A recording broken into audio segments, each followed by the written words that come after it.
Good evening. The letter was never supposed to exist.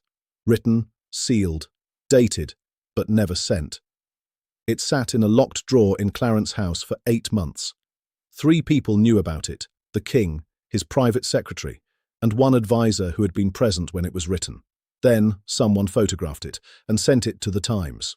The headline broke on a Tuesday morning: "The King's Unsent Letter, What Charles Really Thinks About Starmer's Government."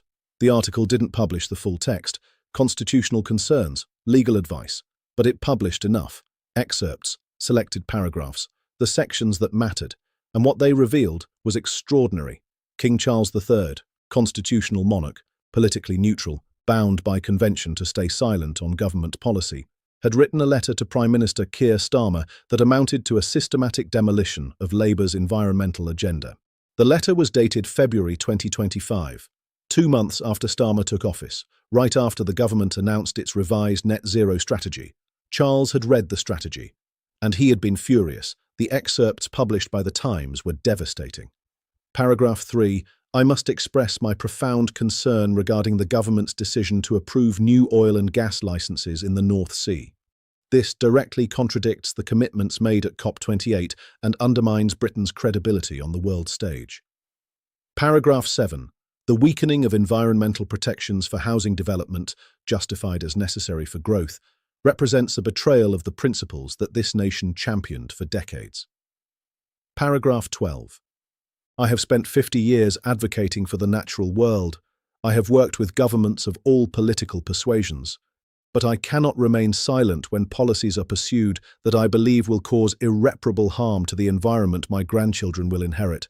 And the final paragraph, the one that made constitutional experts reach for their reference books: "I am aware that my role constrains what I may say publicly, but I write to you privately to express what I cannot say publicly. That this government's environmental record, in its opening months, falls short of what the crisis demands and what the British people were promised." The letter ended without the traditional formal closing, just a signature: Charles R. The story detonated Westminster, not because the king disagreed with government policy. Monarchs had disagreed with governments before, privately, quietly, in meetings that were never recorded and conversations that were never disclosed. But this was different. This was written, documented, and now leaked, which raised 3 immediate questions. 1. Why did the king write a letter he never sent? 2. Who leaked it? 3. What was Starmer going to do about it?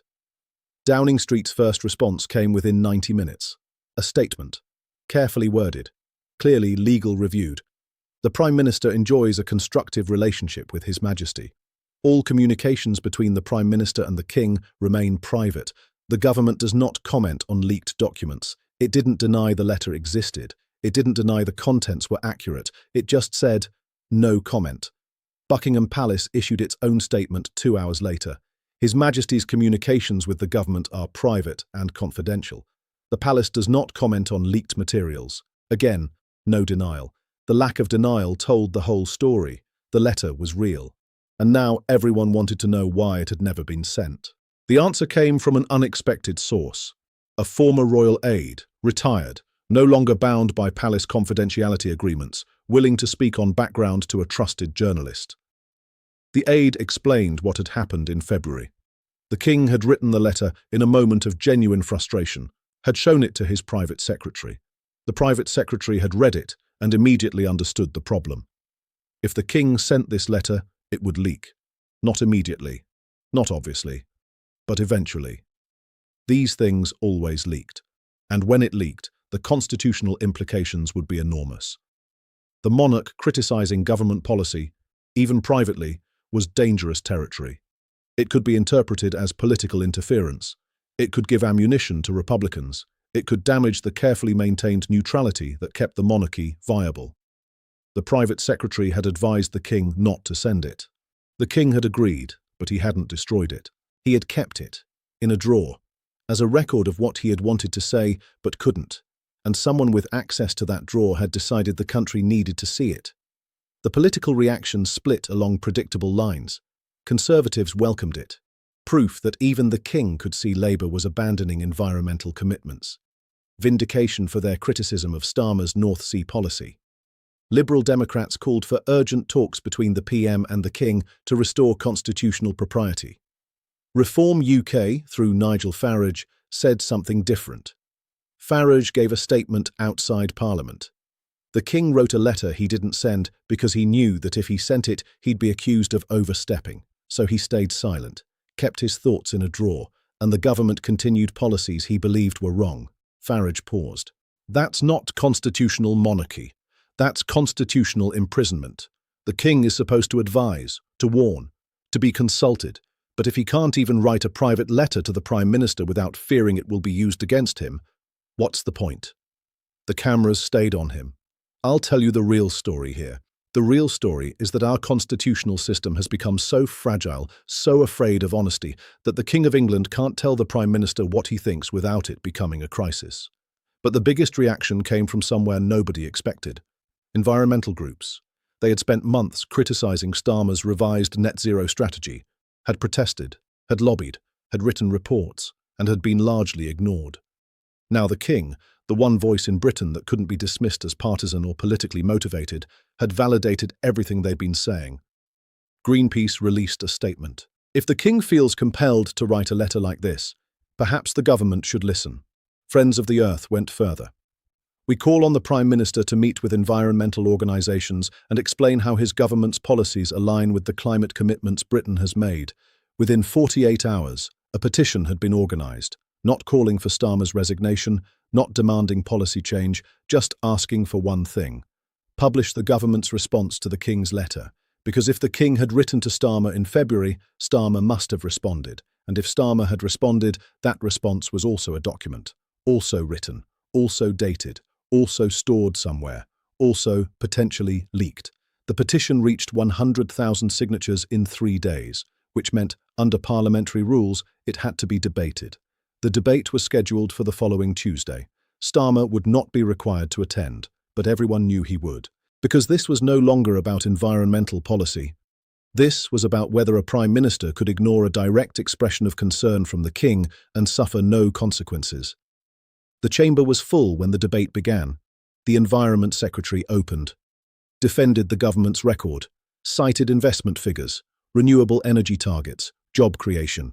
The opposition responded, cited the King's letter, asked why the government had ignored it, demanded transparency. Then a Labour backbencher stood, not a rebel, not someone known for making trouble, a loyal MP, someone who had voted with the government on every major vote since the election. She spoke quietly. I want to read something. It's from a constituent, a farmer. He's written to me about the King's letter, and he says this. She looked down at the paper. I've farmed for 40 years. I've seen the land change. I've seen the wildlife decline. I've seen the government promise action and deliver delay. And when I read that letter, the letter the King wrote but didn't send, I thought, finally, someone with a platform saying what we've been saying for decades. And then I thought, why didn't he send it? Why are we in a country where even the King can't tell the truth? She looked up. That's the question I can't answer. Why didn't the King send the letter? And why, when it leaked, did we not take it seriously? She sat down. The chamber was quiet, and in the gallery above, a journalist was watching. The same journalist who had published the original story, the journalist who had received the photograph of the letter, the journalist who had one more document, Starmer's response. The second story broke that evening, the Prime Minister's reply, Starmer's response to the King's unsent letter. The Times had obtained it. The same source, the same method, a photograph of a document that was supposed to be locked away. Starmer's response was shorter than the King's letter, 4 paragraphs, formal, polite, and completely dismissive.